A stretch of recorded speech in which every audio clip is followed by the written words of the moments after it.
अनुवाद की दूसरी कक्षा में आप सभी का स्वागत करते हैं। आज जो बड़ा अनुच्छेद है वो है हिंदी से अंग्रेजी में अनुवाद। उसके बाद जो इंग्लिश टू हिंदी ट्रांसलेशन है वो काफ़ी छोटा है, 2 ही लाइन का है। तो यहाँ पे हिंदी से अंग्रेजी अनुवाद पर ध्यान देते हैं, आगे बढ़ते हैं। तो यहाँ पे लिखा है, देखिए, प्राचीन हिंदू दार्शनिक पुतलकारों का बहुत ही सम्मान करते थे। पुतलिका का अर्थ छोटे पुत्रों से है। भारत को पुतलियों का घर कहा जाता है, लेकिन अभी भी इस संबंध में बहुत सारी संभावना को खोजने की आवश्यकता है।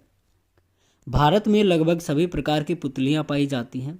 उनमें चित्रकला और मूर्तिकला की क्षेत्रीय शैली झलकती है। शारीरिक एवं मानसिक रूप से विकलांग बच्चों को अपने शारीरिक एवं मानसिक विकास के लिए प्रेरित करने में पुतली कला का सफलता के साथ उपयोग किया गया है। पुतली कार्यक्रमों को प्रस्तुत करने में एक साथ अनेक लोगों के सृजनात्मक प्रयासों की आवश्यकता होती है। कुल शब्द हैं 103। तो यहाँ पे जो थोड़े मुश्किल शब्द हैं, जिनका ट्रांसलेशन ढूंढ पाना थोड़ा मुश्किल है या फिर जिनके सिनोनिम देखना मुश्किल है, उनको अंडरलाइन किया गया है। प्राचीन हिंदू दार्शनिक, दार्शनिक यहाँ पे फिलोसफर हो जाएगा। तो चलिए देखते हैं इसका ट्रांसलेशन क्या है। ज़्यादा टाइम नहीं लगाएंगे, ये प्रैक्टिस के लिए है और हम आपको यहाँ पे सिखा नहीं रहे हैं। एक तरह से आप इसको खुद से ऑब्जर्व करना है आपको, और आपको अपने आप पढ़ना है और सीखना है। तो यहाँ पे देखिए, एंशियंट हिंदू फिलोसफर्स, प्राचीन हिंदू दार्शनिक, have paid the greatest tribute to puppeteers. पुतलकारों का बहुत ही सम्मान करते थे। यहाँ पे बहुत ही सम्मान के लिए ग्रेटेस्ट ट्रिब्यूट हमने लिख दिया। तो यहाँ पे पुतलियाँ जो होती हैं पपेट होती हैं, पुतलकार जो होते हैं पपेटियर्स होते हैं, जो उन पुतलियों को नचाते हैं। आगे कहते हैं पुतलिका का अर्थ छोटे पुत्रों से है। तो यहाँ पे पुतलिका का जो ट्रांसलेशन होगा वो पुतलिका ही होगा, और यहाँ पे इसका जो अर्थ है लिटिल सन्स हम कर सकते हैं। भारत को पुतलियों का घर कहा जाता है। India is said to be the home to puppets. लेकिन बट अभी भी इस संबंध में बहुत सारी संभावनाओं को खोजने की आवश्यकता है। It is yet to awaken its unlimited possibilities. तो यहाँ पे पॉसिबिलिटीज़ को हमने इटैलिक में लिखा है। ये इसीलिए क्योंकि आप कई बार जब ट्रांसलेशन कर रहे होते हैं तो स्पेलिंग्स को भूल जाते हो। पॉसिबल और पॉसिबिलिटी हो जाएगा, तो इन दोनों की स्पेलिंग में काफ़ी अंतर होता है, तो आप ये नोट कर लेना। तो यहाँ पे कहते हैं कि भारत को पुतलियों का घर कहा जाता है। India is said to be the home to puppets. आगे फिर आते हैं, भारत में लगभग सभी प्रकार की पुतलियाँ पाई जाती हैं। ऑलमोस्ट, लगभग, all types of puppets are found in India. काफ़ी सिंपल सा इजी सा ट्रांसलेशन है। तो उनमें चित्रकला और मूर्तिकला की क्षेत्रीय शैली झलकती है। रीजनल स्टाइल्स, स्टाइल शैली होता है। एक बार एक मित्र ने पूछा था, तो मैंने शायद उसको बता भी दिया था। बहुत पहले की बात है, जब कॉलेज में पढ़ते थे, तब तो ट्रांसलेशन से कुछ लेना देना नहीं था। तो मैंने उसको चैलेंज किया था कि तुम कुछ भी पूछ लो मुझसे इंग्लिश में।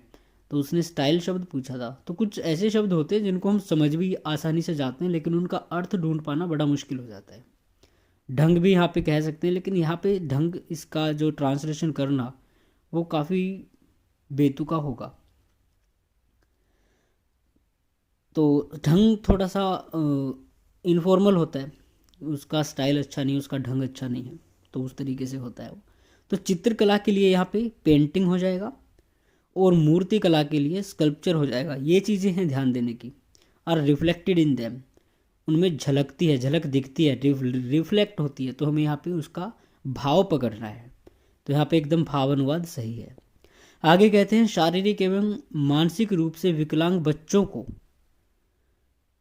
फिर आगे आ गया, अपने शारीरिक एवं मानसिक विकास के लिए प्रेरित करने में पुतली कला का सफलता के साथ उपयोग किया गया है। तो पपेट्री पुतली कला हो जाएगा। Has been successfully use to motivate emotionally and physically, मानसिक रूप से और शारीरिक रूप से हैंडीकैप्ड स्टूडेंट्स। तो यहाँ पे स्टूडेंट या बच्चों के लिए चिल्ड्रन अगर यूज़ कर सकते हैं, दोनों ही ठीक है। To develop their mental and physical faculties. तो यहाँ पे डेवलप का विकास नहीं कहा गया है, क्षमा करें, डेवलपमेंट का विकास ही है। थोड़ा कई बार होता है कि बना कुछ रहे होते हैं, दिमाग में सोच कुछ रहे होते हैं और बोल कुछ रहे होते हैं। तो आगे चलते हैं। पुतली कार्यक्रमों को प्रस्तुत करने में एक साथ अनेक लोगों के सृजनात्मक प्रयासों की आवश्यकता होती है। तो पुतली के जो भी कार्यक्रम होते हैं, जब उनको प्रेजेंट करते हैं तो उसमें सृजनात्मक प्रयास क्या हो जाएंगे भैया, बताइए ट्रांसलेशन। तो प्रस्तुत करना यहाँ पे प्रेजेंटेशन हो जाएगा। Presentation of puppet programs involves the creative efforts of many people working together. तो सृजनात्मक साहित्य भी आता है। तो इस प्रकार के कुछ शब्द हैं, मेनली तो शब्द ही है कि जब आप ट्रांसलेशन में कुछ शब्दों के अर्थ कैसे देखते हैं, तो वही चीज़ें हैं। तो एक चीज़ यहाँ पे आप नोट कीजिए, 103 शब्द हिंदी में हो रहे हैं, लेकिन जब हमने इनका ट्रांसलेशन किया तो यहाँ पे केवल 84 शब्द हो जाते हैं।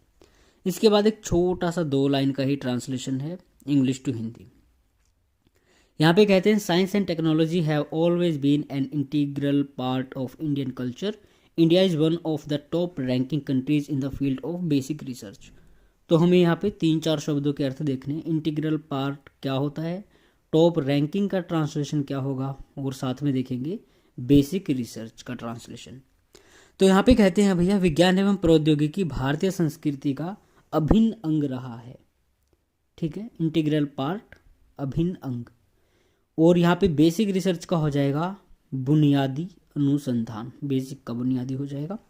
भारत बुनियादी अनुसंधान के क्षेत्र में शीर्ष स्थल के देशों में से एक है, टॉप रैंकिंग के जो हो जाएगा उसका ट्रांसलेशन। तो ये था English to Hindi, Hindi to English translation.